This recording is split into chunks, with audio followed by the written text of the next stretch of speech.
Master Simon, untuk pengurus taekwondo tuh yang paling berkesan yang belum Murti ketahui gimana nih? Iya. Pengurus taekwondo.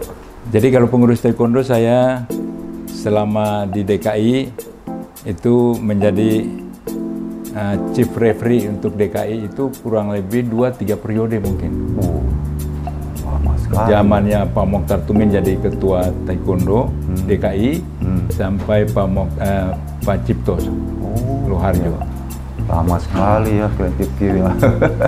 Sementara kalau di PBTI, selain kita sebagai Dewan Guru, itu ada struktur organisasinya di sana.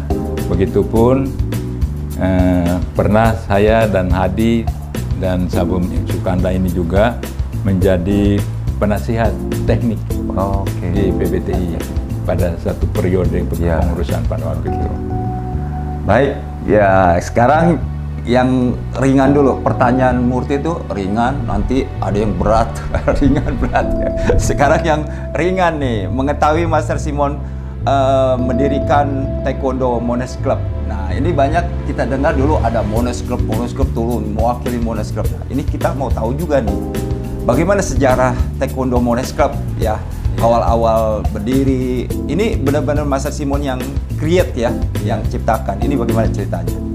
Jadi memang pada saat kita sudah selesai latihan dengan pelatih Korea Kim Yon Tae tadi, kita 13 ini sepakat untuk mendirikan klub masing-masing agar supaya pengembangan taekwondo ke seluruh pelosok tanah air itu bisa mudah berjalan karena saling berkompetisi dibuat klub-klub. Lahirlah klub-klub pada waktu itu. Jadi 13 Dewan Guru itu masing-masing punya klub. Salah satunya saya Monash tadi. Monash itu singkatan apa ya, Mas? Kalau buat sebenarnya itu join saya dengan Eren Sibultom. Eren Sibultom itu pengurus Jakarta Timur, kakaknya Miranda Gultom. Jadi Monash itu Simon Eren. Oh, nama ya baru tahu nih, kreatif juga baru tahu kan. Oh sih, oke. Oke, terus atlet-atlet yang diciptakan masih ada gak? Masih ingat gak di apa waktu di Monash? Atlet, pelatih, wasit yang masih diingat? Kalau atlet, ya kebetulan sih lumayan. Ya lumayan. Monash punya prestasi sampai ada atlet yang ikut Asian Games. Oh, Asian Games. Ya, Asian Games itu namanya Rosandi. Oh, Rosandi. Rosandi itu dia punya trik. Ikut kejuaraan itu banyak sekali. Iya. Jadi ada beberapa event-event internasional yang dia ikut, seperti Asian Taekwondo Championship di Yordan. Dapat medali. Wah, dia luar biasa. Iya. Dan itu dari tahun 2001 sampai 2008 dia berprestasi. Iya. Kemudian ada lagi Run India, itu 2016 PON Surabaya. Kemudian 2008 PON di Papua kemarin. 2020 ya. 2020 PON di Papua. Itu ikut. Kemudian Damita. Jadi murid-murid saya lumayan mereka berprestasi. Udah mewakili bangsa negara itu ya. Udah luar biasa. Kontribusi Monash Club ya. Oke. Sekarang pertanyaannya agak berat nih. Soal penyatuan WTF dan ITF ya. Apa saja Master Simon ketahui tentang sejarah taekwondo di Indonesia sebelum penyatuan WTF dan ITF? Kondisi taekwondo aliran WTF dan aliran ITF pada saat itu yang Master Simon ketahui aja. Jadi memang sebagai inisian taekwondo pada waktu itu ITF dan WTF ini berjalan masing-masing. Berjalan masing-masing, sekalipun terkadang ada singgungan-singgungan. Tapi secara keseluruhan boleh dikatakan semuanya berjalan masing-masing. Jadi teman-teman yang dari ITF mereka berjalan di beberapa kota-kota besar seperti Surabaya, Jogja, di Jawa Barat, di Bandung. Nah, kita pun demikian. Kita pun berjalan sama di Jakarta lebih banyak dominannya di Jakarta, Bandung, dan beberapa daerah di Sumatera juga kita berjalan. Oke. Jadi kondisinya saat itu berjalan masing-masing. Berjalan masing-masing. WTF, ITF memang belum ada penyatuan ya. Belum ada penyatuan. Mungkin di antara WTF, ITF mungkin ada juga banyak yang nggak saling kenal ya. Pasti banyak yang nggak saling kenal. Makanya waktu itu terjadilah penyatuan itu ya. Iya. Nah, tapi sebelum penyatuan nih, ceritanya Master Simon sebagai bagaimana ceritanya nih setelah penyatuan ini, Master Simon ada sebagai salah satu Dewan Guru Ariran WTF yang ikut mempersatukan Taekwondo Indonesia saat itu, ada namanya dari 13 ini. Ini bagaimana ceritanya, Simon? Iya, jadi kalau bicara Dewan Guru, memang Dewan Guru itu pada waktu Taekwondo Indonesia sudah terdaftar di WTF, pada saat itu langsung kita memang mengangkat dan menunjuk 13 Dewan Guru itu. FTI mengangkat Dewan Guru itu. Jadi FTI ya? Iya, Federasi Taekwondo Indonesia. Penyatuan, kita punya Dewan Guru udah ada. 13 Dewan Guru ini sudah ada sebelum penyatuan. Sebelum penyatuan. Makanya ini nama ini yang dimasukkan untuk penyatuan dari aliran WTF. Pada waktu itu diusulkan agar supaya keseimbangan, di samping untuk memudahkan perkembangan Taekwondo ke Indonesia, ditambahkan lagi 13 Dewan Guru untuk keseimbangan. Oh gitu. Sehingga ada 26 tadi. Iya. Oh, jadi seperti itu ya kondisinya. Pertama WTF, ETF berjalan masing-masing. Terus Master Simon bukan kujuk-kujuk langsung ditulis namanya waktu penyatuan. Sebelumnya ada FTI sudah list name untuk Dewan Guru itu sudah ada. Tinggal ini waktu penyatuan, inilah nama ini masuk ke dalam itu ya. Dan dasar untuk mereka itu ditunjuk sebagai Dewan Guru karena mereka punya kontribusi, mempunyai unit-unit latihan, punya dojang-dojang di mana-mana. Ya, pastinya ya. Jadi dia tidak hanya latihan dengan pelatih Kim Yontai saja, tapi dia punya masa. Dia punya masa, dia berjasa untuk membangun perguruan. Oh, itu dasarnya ya. Itu dasarnya. Baik. Nah, setelah penyatuan kedua aliran Taekwondo di Indonesia, pengalaman apa yang Master Simon bisa sharing ke kami supaya kita bisa belajar dan menambah wawasan untuk kemajuan Taekwondo Indonesia ke depan ini? Apa nih? Jadi begini, pada waktu kita sudah bergabung menjadi satu, pertama-tama kita melihat bahwa disitulah ada suatu power, kekuatan. Dengan adanya kita punya lambang Taekwondo itu yang melambangkan kepala. Tadinya kan kita kaki dan macam-macam. Ya. Lalu pada waktu penyatuan, ini dibuat di rumahnya Leo Lopolisa. Kepal ini adalah melambangkan power dan kesatuan, kekuatan dan kesatuan. Dari dua aliran menjadi satu, dengan dilingkarin dengan lingkaran untuk menjadi satu. Nah, di situ kita menjadi satu.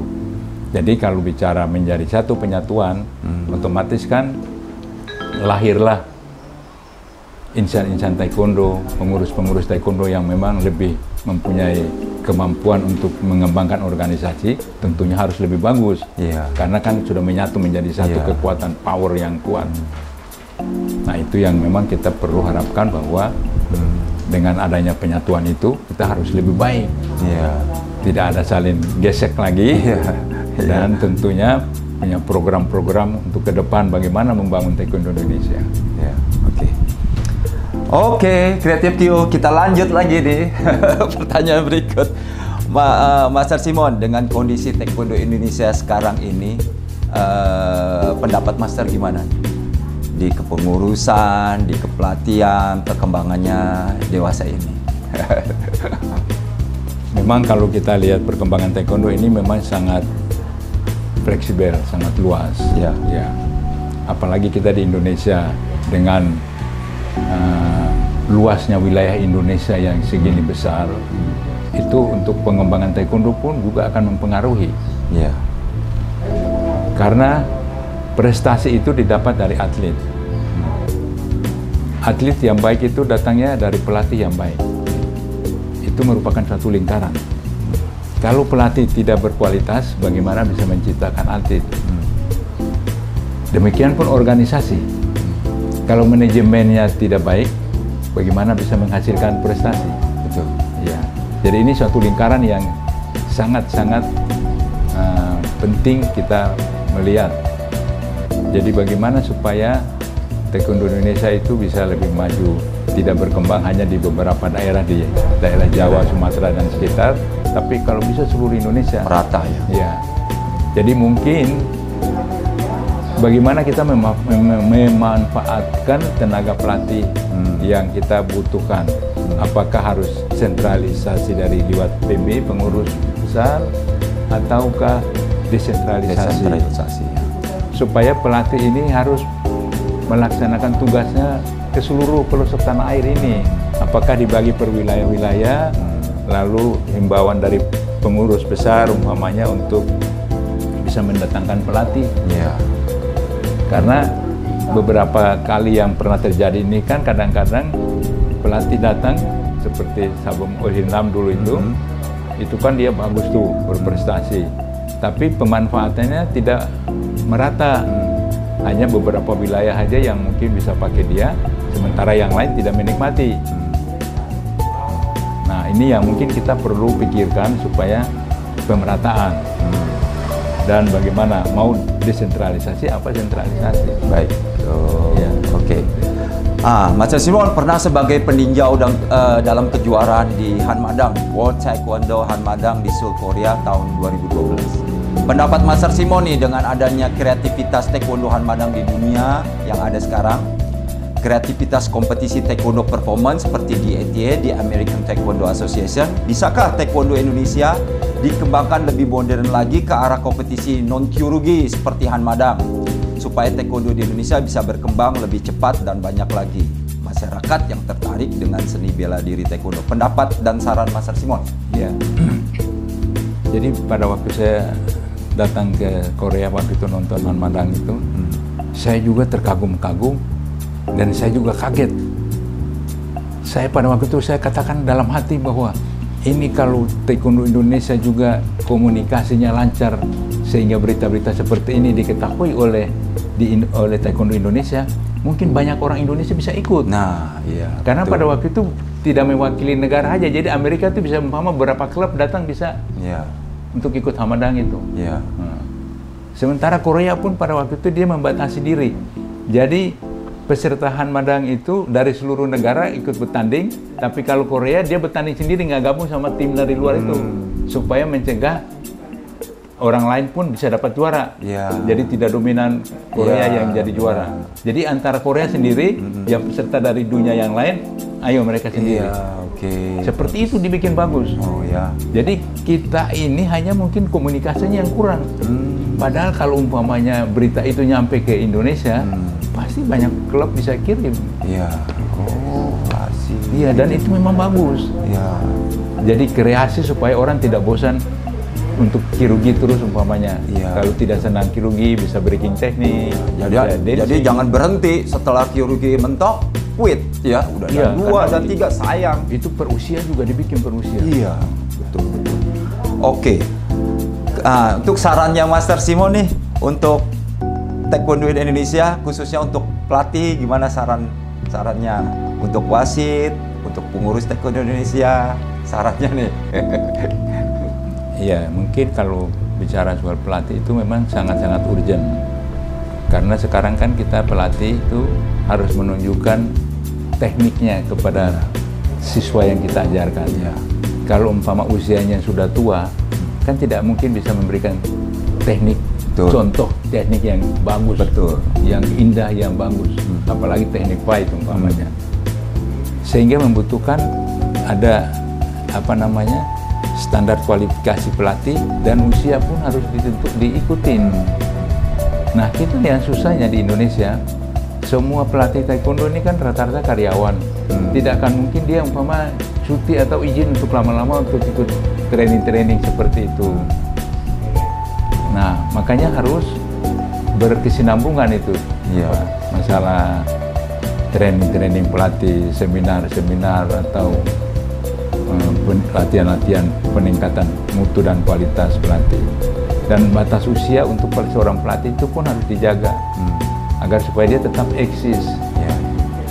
Karena kalau pelatihnya udah tua, ya terus terang aja secara jujur kita tidak mungkin bisa menampilkan tampilan yang baik kan, karena seorang atlet itu kan dia lihat idola gurunya, betul. pelatihnya. Baik ya.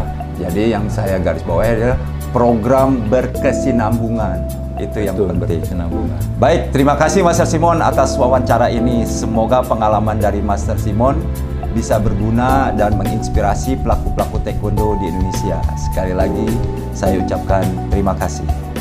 Terima kasih, selamat siang. Di akhir program MTI Creative Q Murti Taekwondo Interview, kami persembahkan piagam penghargaan Murti prestasi rekor superlatif taekwondo di Indonesia yang luar biasa sebagai salah satu Dewan Guru Pendiri Taekwondo Indonesia, Master Simon Kehena. Semoga ini bisa menjadi kenang-kenangan buat Master Simon dan bisa menjadi inspirasi bagi pelaku-pelaku taekwondo di Indonesia. Ya, secara simbolis nanti saya akan berikan piagam penghargaan ini ke Master Simon.